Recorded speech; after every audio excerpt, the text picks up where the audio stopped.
Hello dears, ഈ തമ്പനയിൽ കാണിച്ചിരിക്കുന്ന പോലെ ഈ സ്ലീവ് എങ്ങനെ ചെയ്തെടുക്കുമെന്ന് നമുക്ക് നോക്കാം. ഇതാണ് ബേസിക് പാറ്റേൺ വന്നിട്ടുള്ളത്. നമുക്ക് ബേസിക് ആയിട്ടുള്ള സ്ലീവ് ഇങ്ങനെയാണ് നമ്മൾ കട്ട് ചെയ്ത് വെച്ചേക്കുന്നത്. ഇതിൻ്റെ ആ ഫോൾഡിങ് സൈഡിൽ നമ്മളൊരു 1 ഇഞ്ച് എക്സ്ട്രാ എടുത്തിട്ടുണ്ട്. അതിന് ശേഷമാണ് സ്ലീവിൻ്റെ പാറ്റേൺ ചെയ്തേക്കുന്നത്, കറക്റ്റ് മെഷർമെൻറ്റിന് ചെയ്തെടുത്തേക്കുന്നത്. ഇതിൽ ബാക്കും ഫ്രണ്ടും നമ്മൾ ഒന്നിച്ചാണ് വരച്ച് കൊടുത്തേക്കുന്നത്. ബാക്കിൻ്റെ ലൈൻ അനുസരിച്ചാണ് ഇപ്പോൾ നമ്മൾ കട്ട് ചെയ്തെടുത്തിരിക്കുന്നത്. ഫ്രണ്ടിൻ്റെ ലൈൻ അനുസരിച്ച് നമ്മൾ കട്ട് ചെയ്തെടുക്കേണ്ടതുണ്ട്.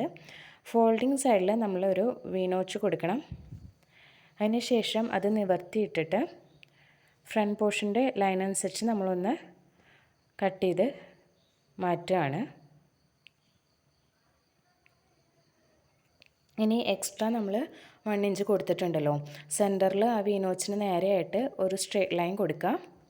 ശേഷം 2 സൈഡിലായിട്ട് നമ്മൾ കൊടുത്തേക്കുന്ന 1 ഇഞ്ച് സ്ട്രെയിറ്റ് ലൈനായിട്ട് വരച്ചെടുക്കുക. അതിനുശേഷം ആ 1 ഇഞ്ചിൻ്റെ ലൈനും ടോപ്പ് പോർഷൻ മുതൽ അതിൻ്റെ ബോട്ടം പോർഷൻ വരെ 1 ഇഞ്ച് ഗ്യാപ്പിൽ മാർക്ക് ചെയ്ത് പോവുകയാണ് നമ്മൾ.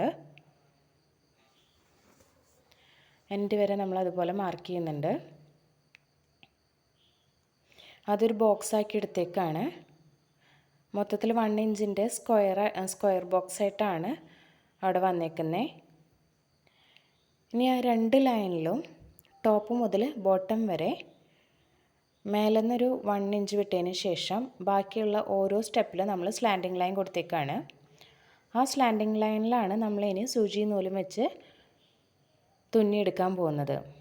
ചെറിയൊരു സ്മോക്കിംഗ് ഡിസൈനാണ് നമ്മളവിടെ ചെയ്യുന്നത്.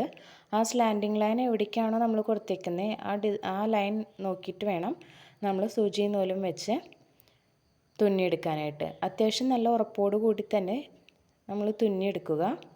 അല്ലെങ്കിൽ സ്ലീവിൻ്റെ വർക്കെല്ലാം കഴിഞ്ഞ് വരുമ്പോഴത്തേനും ഓരോ നൂല് അഴിഞ്ഞു പോകാനായിട്ട് സാധ്യതയുണ്ട്. പിന്നെ കെട്ടിട്ടതിന് ശേഷം അത് കട്ട് ചെയ്ത് നെക്സ്റ്റ് കെട്ട് ആദ്യം മുതലേ ഇട്ടിട്ട് വേണം നമ്മൾ അടുത്ത ബോക്സ് ഫില്ല് ചെയ്യാനായിട്ട്. ഓക്കെ,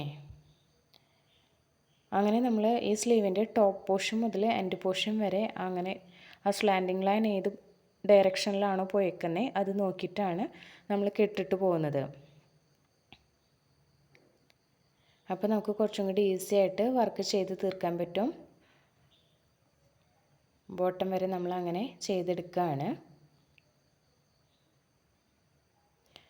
അവസാനം നമ്മൾ സ്ലീവിൻ്റെ എൻഡിൽ ഒരു ബാൻഡ് വെച്ചിട്ടാണ് ഫിനിഷ് ചെയ്യുന്നത്. ഇതാണ് നല്ല വശം വരുന്നത്. സ്ലീവ് നമുക്ക് വർക്കെല്ലാം കഴിയുമ്പോൾ ഇതുപോലെയാണ് കാണാൻ സാധിക്കുന്നത്. ഇത് നമുക്ക് സ്ലീവിൻ്റെ ബാക്ക് സൈഡാണ് കാണാൻ പറ്റുന്നത്. ഓക്കെ, താഴെ ഒരു ബാൻഡ് വെച്ച് ഫിനിഷ് ചെയ്തിട്ട് മേലത്തെ പോർഷൻ നമ്മൾ ബോഡിയിലേക്ക് അറ്റാച്ച് ചെയ്യാണ്. ഇത്രയാണ് നമ്മുടെ സ്ലീവിൻ്റെ ഡിസൈൻ വരുന്നത്. കണ്ട് ഇഷ്ടപ്പെട്ടെങ്കിലൊന്ന് ലൈക്ക് ചെയ്യാൻ മറക്കല്ലേ.